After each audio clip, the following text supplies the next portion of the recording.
Bonjour les amis, j'espère que vous allez bien. Alors aujourd'hui, j'ai une autre question à vous poser. Est-ce que vous savez quelle est la différence entre un pigeon et un téléphone? Voilà, c'est le point sur lequel on va essayer de répondre dans la vidéo sur quelle est la différence finalement entre l'asynchrone et le synchrone, ce que ça signifie dans une application mobile, en programmation en général, et puis comment ça se traduit dans Flutter et ce dont j'ai eu besoin pour le défi. C'est parti! Tout le monde sait ce que c'est qu'un téléphone. Sur ce point-là, j'ai aucune inquiétude. Le téléphone, alors on refait quand même un petit point. Je vous refais un petit téléphone des années 80, là. Je les aime bien, ceux-là. Alors, on a un petit téléphone et on a deux personnes qui vont communiquer. Donc, il y en a une qui va... Alors, vous pensez peut-être que je vous prends pour des idiots, mais pas du tout, hein. C'est juste que c'est un concept pas facile en programmation, du coup, on en parle, voilà. Donc, quand on discute par téléphone, hop, on pose une question, comment vas-tu? Et puis on a la réponse, ça va plutôt bien, en général, sauf exception. Et donc là, on a une communication qui est en direct. Voilà, on a la réponse tout de suite. Et puis, si on remonte un petit peu dans le passé, au temps des pigeons, voilà. Au temps des pigeons, quand on voulait faire passer un message, enfin au temps du Moyen-Âge où on utilisait les pigeons pour faire passer des messages, on avait notre petit pigeonnier qui était plutôt comme ça, voilà, en l'air, voilà. Et puis là où on voulait envoyer le message, et puis on avait aussi un autre pigeonnier ici. Alors aussi dans Game of Thrones, vous avez, il s'envoie des messages par des corbeaux. Bon, j'ai choisi des pigeons. Alors je ne sais pas bien vous dessiner un pigeon. On va se le faire comme ça. Ouais, c'est pas mal. Avec peut-être une petite patte d'oie. Ouais. Ou un canard. Et donc vous avez le petit, quand on voulait faire passer un message finalement, notre petite lettre à l'époque, la personne veut... Alors, est-ce que vous voyez bien? Alors, pour la personne, ça ne sera pas top, voilà. Lorsque la personne veut envoyer le petit courrier, elle passe par le pigeon, et le pigeon, il arrive là, il donne le courrier directement, enfin, on prend le courrier à une autre personne. Et donc ça, on peut peut-être compter en heures ou en jours. Donc vous avez compris le principe, hein, je ne vous fais pas le retour, mais la personne peut répondre et ça prenait du temps. Voilà.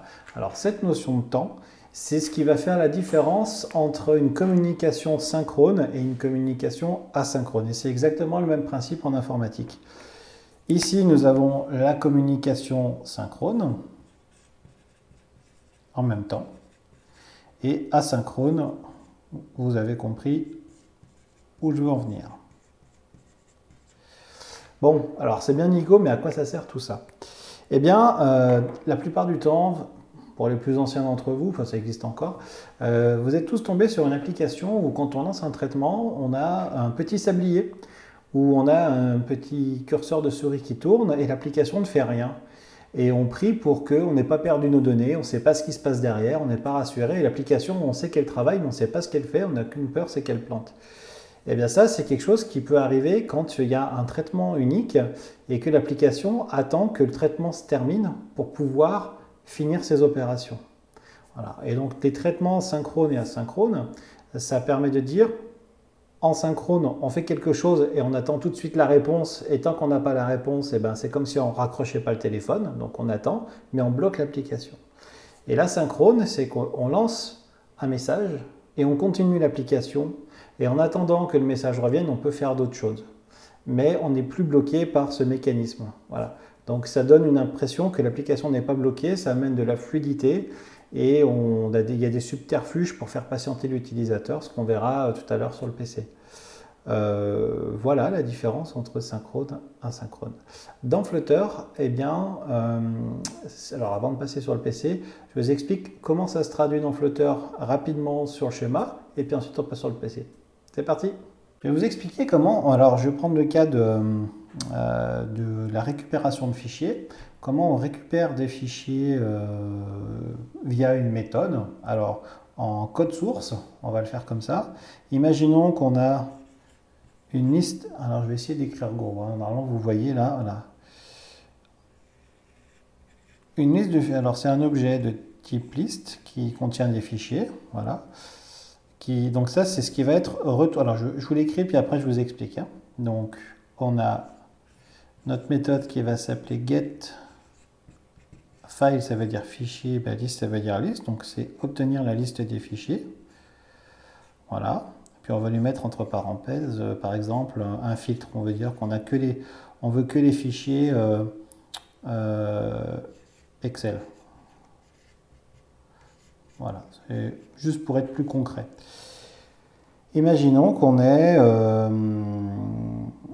une authentification Google, parce que c'est ce qu'on aura un petit peu c'est ce qu'on aura un petit peu en vrai. Hein. C'est pour ça que je m'inspire du truc. Donc, je simplifie quand même. Hein. On va l'appeler, ça s'appelle pas tout à fait comme ça, mais ce sera plus simple. Un objet Google Authentification.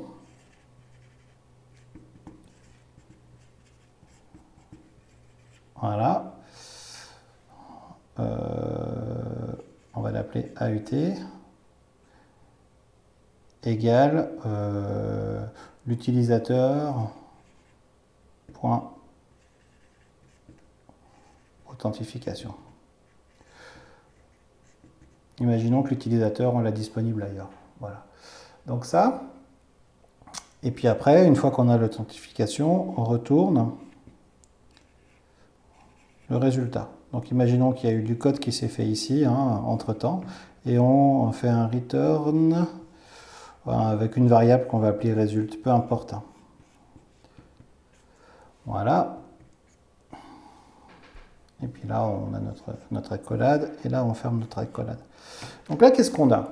On a une méthode, ici, qui s'appelle obtenir la liste des fichiers, getFileList, qui va nous renvoyer un objet de type liste de fichiers. Okay, elle prend en paramètre un filtre pour dire qu'on veut trier que les fichiers Excel, et elle utilise un objet Google pour demander l'authentification, pour obtenir l'autorisation finalement d'avoir le droit de se connecter avec l'utilisateur, l'identifiant et le mot de passe de l'utilisateur, qui sont ici en mémoire ici. Et puis elle renvoie le résultat. Donc ça, c'est une méthode en l'état, dans Flutter, qui serait synchrone, c'est-à-dire qu'on attend qu'elle s'exécute pour continuer la suite de traitement. Et si on veut la rendre asynchrone, et ça c'est une des forces de Flutter, c'est directement inclus dans le langage, dans Dart, et il suffit de mettre quelques mots-clés pour que la méthode se mette en mode asynchrone. Je vais vous expliquer comment. Et c'est une grosse avancée parce qu'il y a quelques années, ce n'était pas forcément évident. Il y a des langages qui sont très célèbres aujourd'hui qui n'avaient pas cette fonctionnalité il y a quelques années. Ça a été rajouté dans le langage. Et bien là, c'est directement disponible. Alors, il suffit simplement de dire... Alors, simplement, je sais que bon... Mais voilà, je vous l'explique. Future. Donc la partie qui veut dire futur. Il faut le dire, il faut déclarer la méthode comme future, voilà. Donc je vous l'écris, alors hop, j'essaie de ne pas dépasser. Donc il faut dire que la méthode est de type future, bon j'arrête. Et puis elle renvoie un objet filelist toujours, mais on met entre inférieur, supérieur pour dire cette méthode qui retourne un objet de type filelist, elle est future. Bon. Et on va rajouter quelque chose ici. Alors, est-ce que vous voyez? Voilà. On va rajouter async pour dire asynchrone. On le rajoute juste avant l'accolade ici. Voilà. Donc, ça n'a pas l'air bien compliqué. Il manque encore une chose. Il faut dire qu'on met ici await. Hop, hop.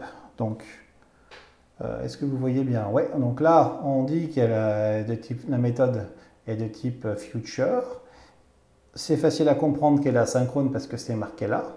Et puis, quand on fait une demande, on dit qu'on est en attente du résultat qui va être envoyé ici. Et ça s'explique assez bien parce que quand on demande une authentification à Google, eh bien, on demande ça dans le cloud. Donc, il peut y avoir du réseau qui est lent, il peut y avoir du temps de traitement de l'autre côté.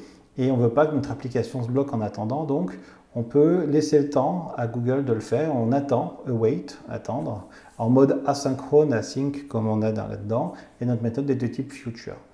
Voilà. Donc, c'est pas plus compliqué que ça de rendre une méthode asynchrone en Flutter. Je vous montre comment ça se passe directement sur le PC. C'est parti!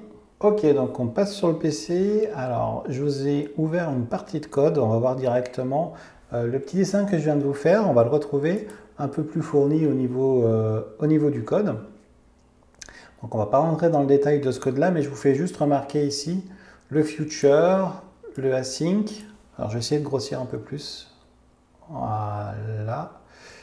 Ici, on retrouve donc le future, le async et puis le await. Voilà, tout ce qui permet de rendre cette méthode asynchrone. Ensuite, on a vu dans la vidéo précédente les différentes couches. Donc là, je suis dans la couche d'accès aux données. Et cette méthode me liste les fichiers qui sont disponibles dans Google Drive. Voilà. Alors après, ça, je vais le remonter directement à la couche d'interface graphique et qui va me permettre d'obtenir finalement visuellement la liste des fichiers qui se situent de l'autre côté. Alors je ferai d'autres vidéos sur comment marchent ces mécanismes d'affichage, etc. Là, on va juste voir comment on utilise ce code parce qu'il y a une particularité. C'est que si vous voulez appeler du code asynchrone, il faut que votre code soit asynchrone. En tout cas, c'est ce dont j'ai eu besoin. Et je vais vous donner la petite astuce parce que je ne comprenais pas, parce que je me dis, mais à ce moment-là, où est-ce que j'appelle mon code? Parce que mon code de base, il n'est pas asynchrone. Donc si je peux appeler que du code asynchrone avec du code asynchrone, où est-ce que je démarre? Et il existe une méthode qui s'appelle setState, qui est très importante, qui permet de mettre à jour, alors si j'ai bien compris, hein, de mettre à jour, de forcer la mise à jour de l'état d'un des composants, d'un des widgets en général. Et l'initialisation, il y a une méthode init qu'on surcharge qui, alors je parle un peu chinois pour les non-programmeurs, mais ça va venir après, vous inquiétez pas. En surchargeant la méthode init, on peut appeler du code asynchrone. Alors, je n'ai pas étudié les détails, j'ai juste fait fonctionner le code. À mon avis, il y a plein de mécanismes derrière à comprendre, à maîtriser. Mais finalement, du moment qu'on sait qu'on peut appeler du code asynchrone en commençant par l'initialisation d'un widget et qu'après ça se débrouille un petit peu tout seul, bah, ça se fait plutôt bien. Voilà. Donc ce code, si je vais prendre un endroit où j'ai ma liste de pages j'ai ma liste de courses qui va s'afficher, mon widget en fait. Au passage, je l'ai renommé en shopping list page. On verra ça dans une vidéo consacrée à la navigation dans Flutter. Je ne rentre pas plus dans le détail. Si je zoome, s'il accepte que je zoome, veux-tu m'écouter? Oui. Voilà. Là, je suis dans mon widget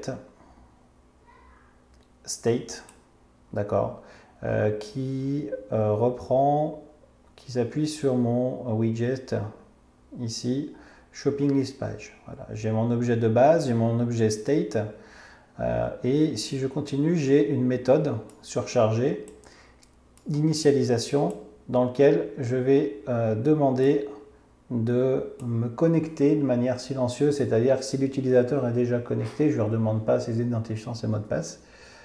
Et cette méthode, ici on voit qu'elle n'est pas asynchrone, la méthode d'initialisation surchargée.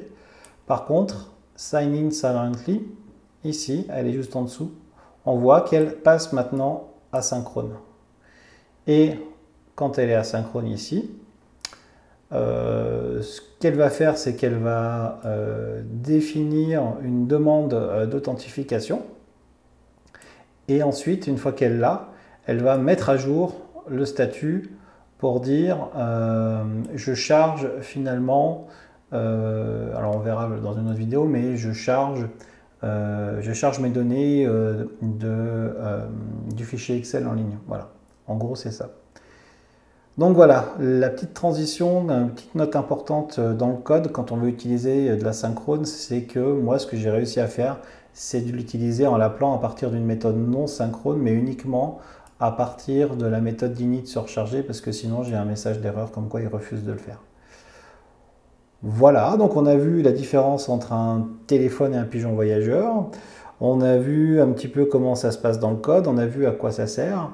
Je vous montre juste un élément supplémentaire qui est de dire qu'est-ce qu'on va faire finalement si ça part, si ça dure 5 minutes, mettons. Mon identification, elle ne marche pas tout de suite, je mets attente, mais attente de 5 minutes, qu'est-ce que je fais par rapport à mon utilisateur?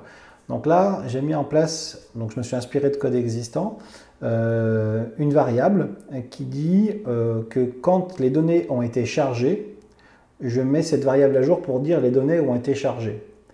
Et je vais afficher dans mon widget une barre de progression, voilà, un truc d'attente, un widget d'attente qui existe, que j'ai utilisé. J'ai repris le code en l'état d'un widget d'attente.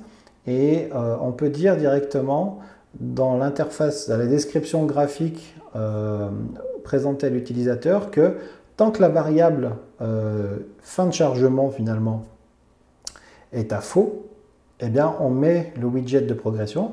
Dès que la variable passe à vrai, eh bien on affiche le résultat de ce qu'on a demandé, donc ici la liste des fichiers du Google Drive distant.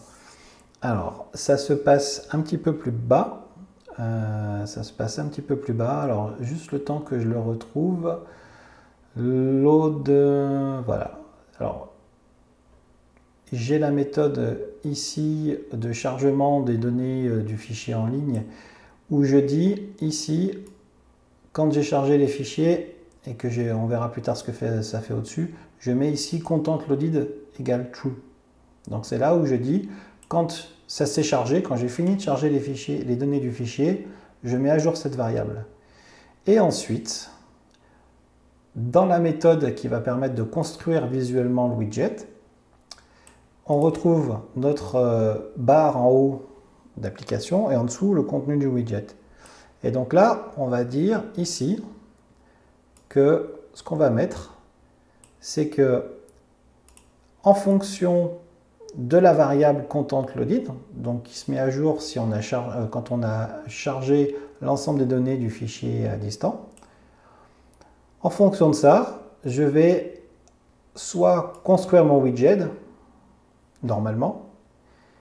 Si ce n'est pas fini de charger, je construis un widget de Progress Loader, ça veut dire,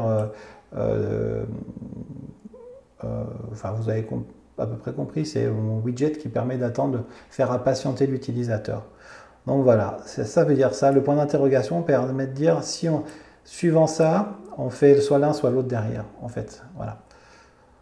Et ça, c'est assez magique parce qu'on n'a pas d'autre complexité à mettre dans notre code pour que ça, automatiquement, ça fasse le lien entre l'autre. Le fait d'être asynchrone, le fait de présenter les choses comme ça dans la description graphique, dans la construction graphique de notre widget exactement, et bien notre widget, automatiquement, il sait attendre et il sait présenter des éléments d'attente à l'utilisateur ou le contenu une fois que le contenu est chargé.